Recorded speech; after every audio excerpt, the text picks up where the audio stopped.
doesn't really. Okay, then Senator Risa is now recognized. She's just catching her breath because she came from two other obligations. One is the Commission on Appointments and another hearing. Thank you.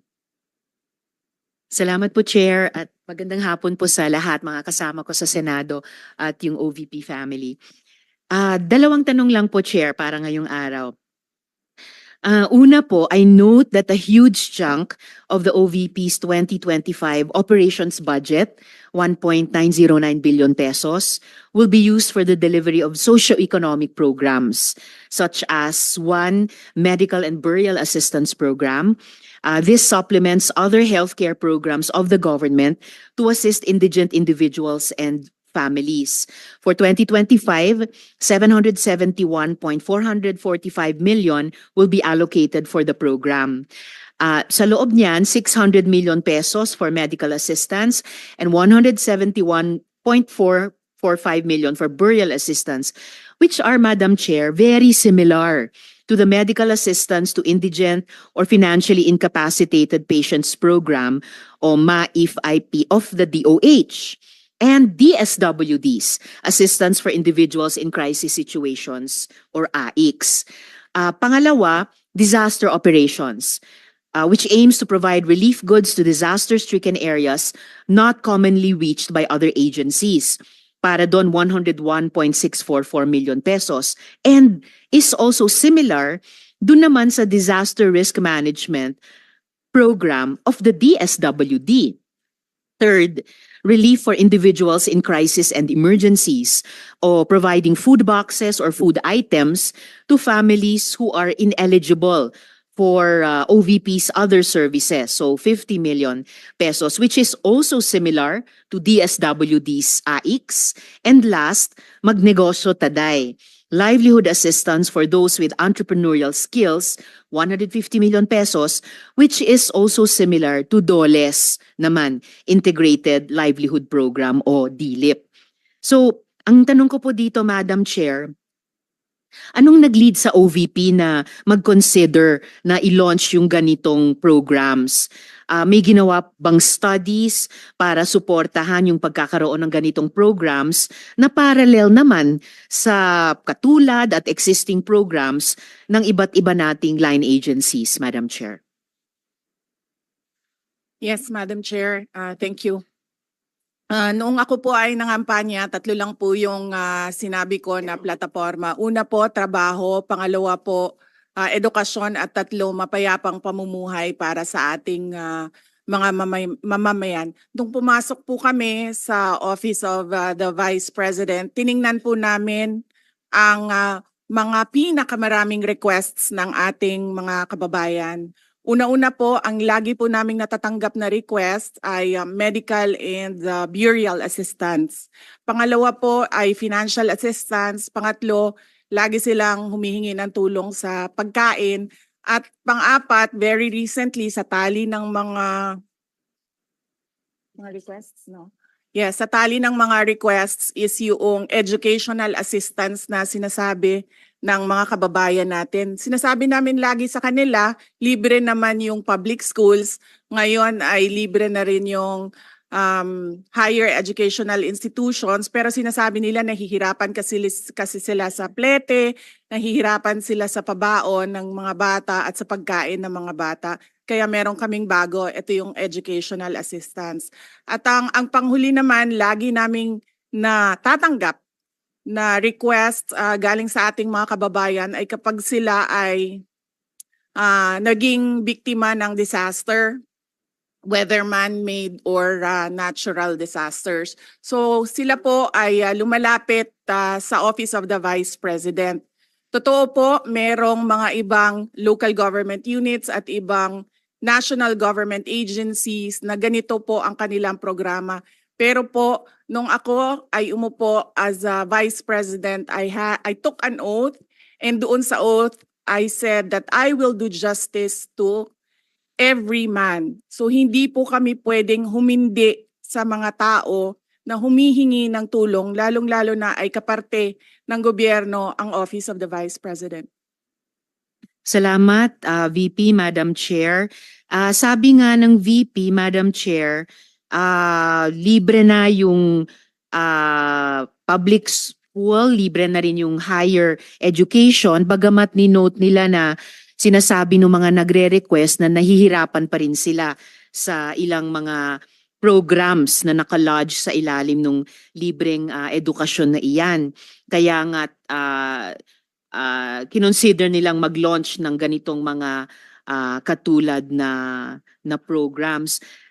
Iko-consider ba ng VP na i-lodge na lang yung mga budgets nitong mga programa dun na lang sa mga line agencies natin. Tapos mag-request na lang ang OVP ng allocation para in sync sa priorities ng executive department sa halip na magkaroon pa ng hiwalay pero magkatulad naman na programa, Madam Chair.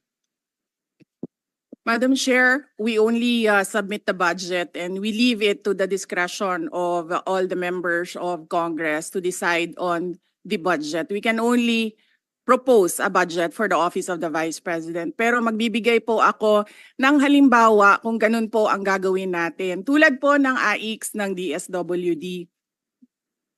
Kapag meron po kaming nire-refer o binibigyan ng endorsement ng AIX sa DSWD, kadalasan po nasagot sa amin ay hindi pwede dahil galing yan sa Office of the Vice President at kalaban yan.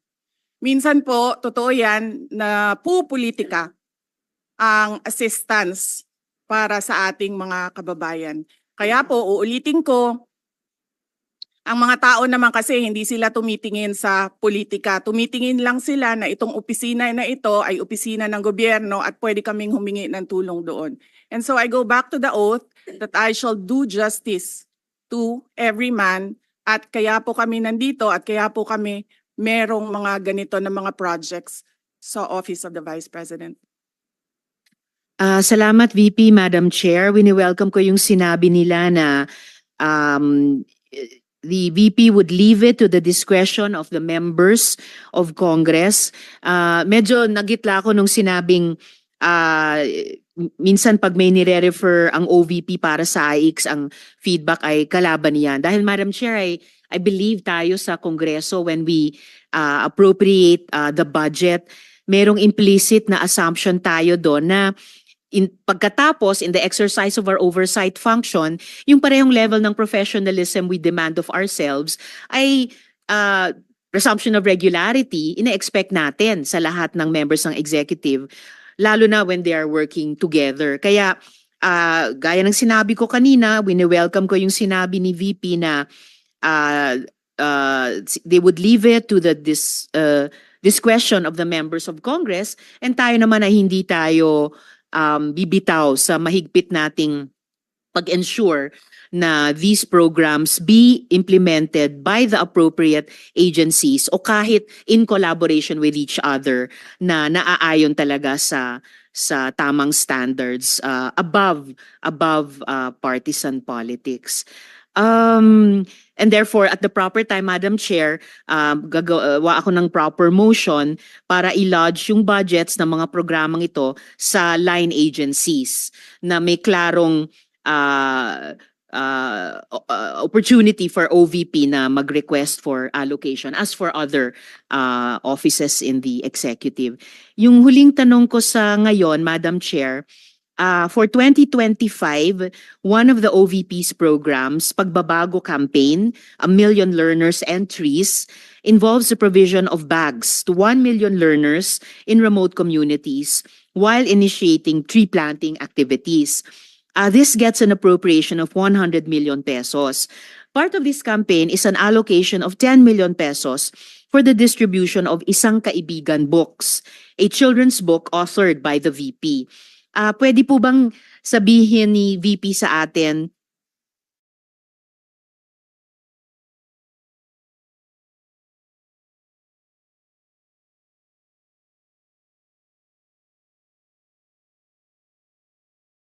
more tungkol sa librong ito? Chair, let me make a rebuttal and another example of politicizing the budget of the government.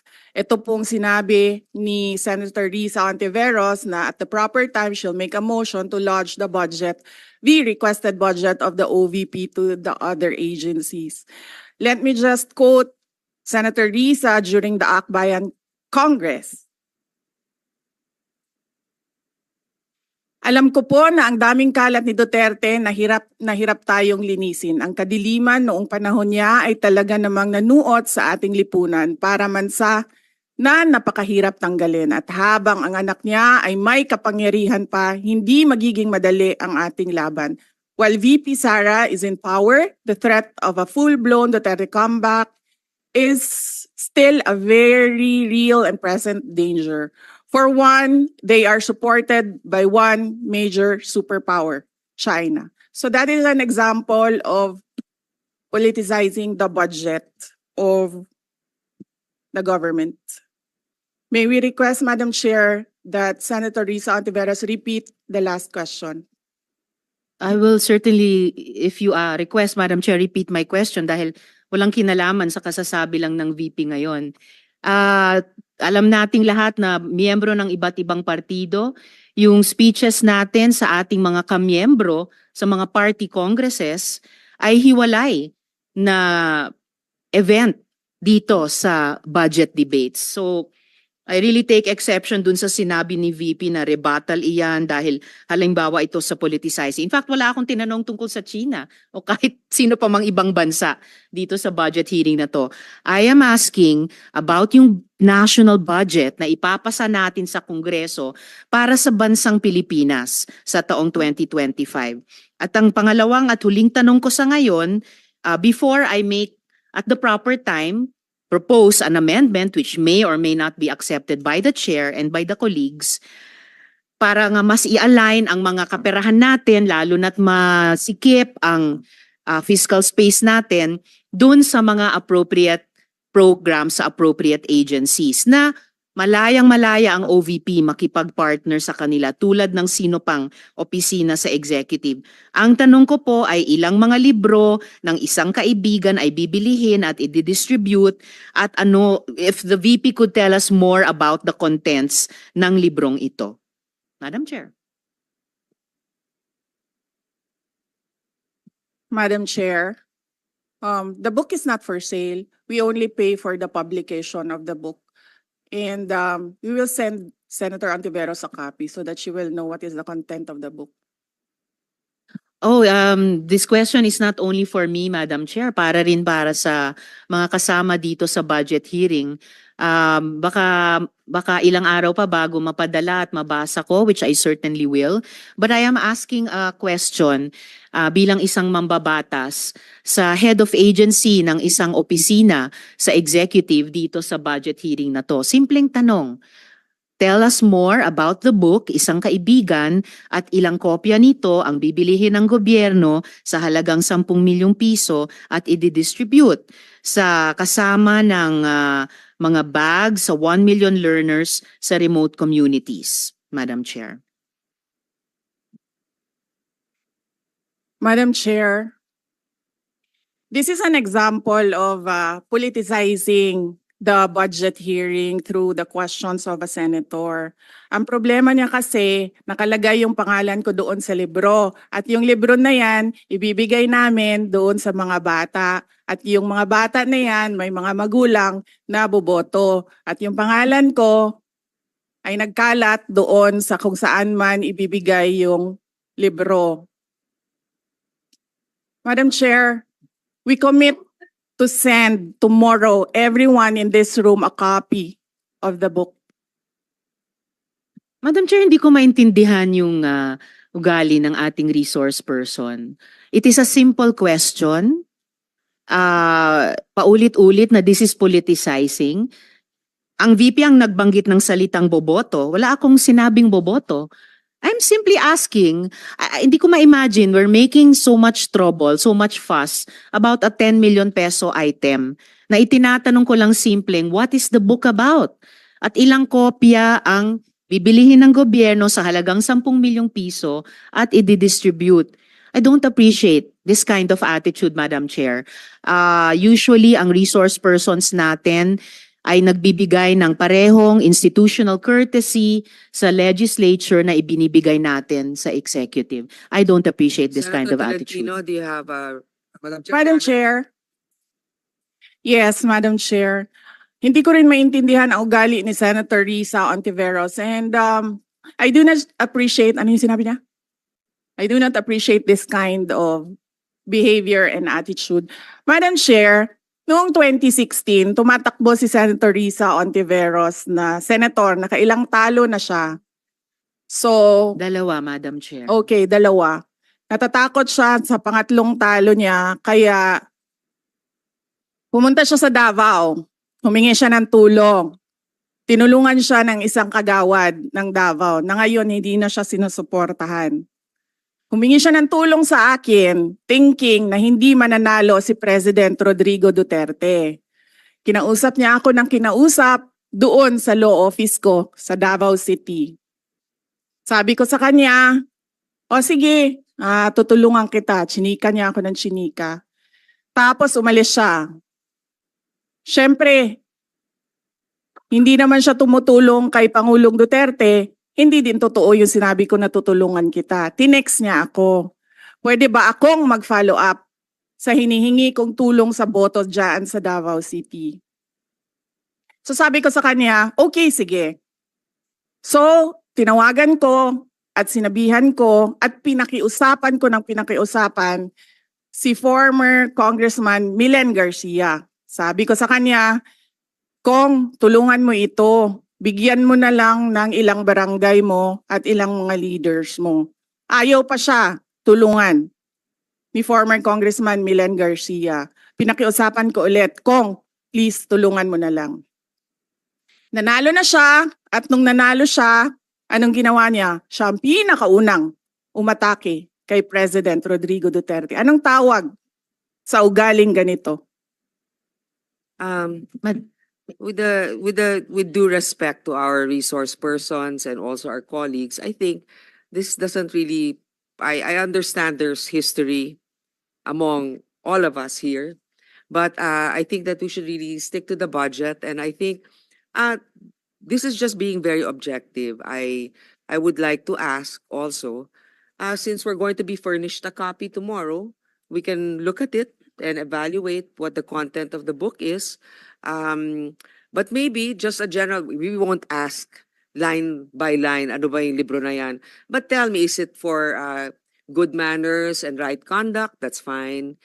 Is it science? Is it history?